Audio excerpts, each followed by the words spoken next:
Sir నమస్తే sir. Hero గారు పంపించారు సార్. ఒకసారి మీరు కథ విని సినిమా ప్రొడ్యూస్ చేస్తారని వచ్చా సార్. అయినా నేను కొత్త సినిమాకి ప్రొడ్యూస్ చేయనయ్యా.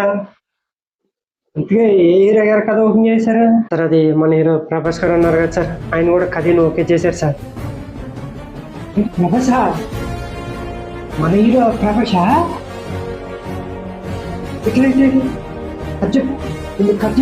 సార్ కథ ఏంటంటే మన హీరో గారి పేరెంట్స్ ని వీళ్ళను కిడ్నాప్ చేసి ఒక దీవిలో ఉంచుతాడు సార్.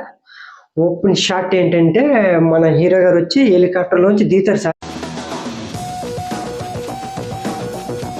మన హీరో గారు హెలికాప్టర్ దిగ్గానే వీళ్ళ దగ్గరికి వెళ్ళి మా అమ్మ నాన్న ఎక్కడైనా అడుగుతారు సార్ అని, దానికి వీళ్ళను సరిగ్గా సమాధానం చెప్పకపోయేసరికి మన హీరో గారికి విపరీతమైన కోపం వస్తుంది సార్. ఆ కోపంలో హీరో గారి కళ్ళు ఉంటాయి సార్, వేటకెళ్ళినప్పుడు పులి మాదిరి కళ్ళే ఉంటాయి సార్. ఆ షాట్ కానీ పడితే ఆ కోపంలోనే మన హీరో గారు ఒక డైలాగ్ చెప్తారు సార్. ఆ డైలాగ్ థియేటర్లో అరుపులు, విజిల్స్, కేకలే సార్. గుర్తొచ్చినప్పుడల్లా తలుచుకున్నాడు నన్ను ఇలా కొట్టేద్దాం లేకపోతే మళ్ళీ నేను ట్రై చేస్తాను. దీని తర్వాత విలను వినకుండా అలా మనుషుల్ని పంపుతాడు సార్.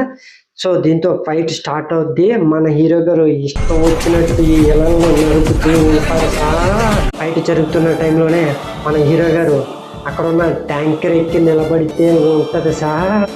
మన 75mm స్క్రీన్ కూడా సరిపోదు ఆ హీరో గారిని చూడడానికి. సో ఇక్కడితో సినిమాకి ఇంటర్వెల్ సార్. మైండ్ బ్లోయింగ్ అంటే మైండ్ బ్లోయింగ్. ఓకే, హీరోయిన్ ఎవరిని అనుకుంటున్నాం? హీరోయిన్ ఇంకా అర్థం కాలేదా సార్ మీకు? మన వాడు స్టామినాకి సగం సినిమా రిలీజ్ చేసి వదిలినా ఫస్ట్ డే 100 కోట్లు వస్తాయి సార్. 100 కోట్లు ఆ కటౌట్కి. అది వంగ డైరెక్షన్ అంటే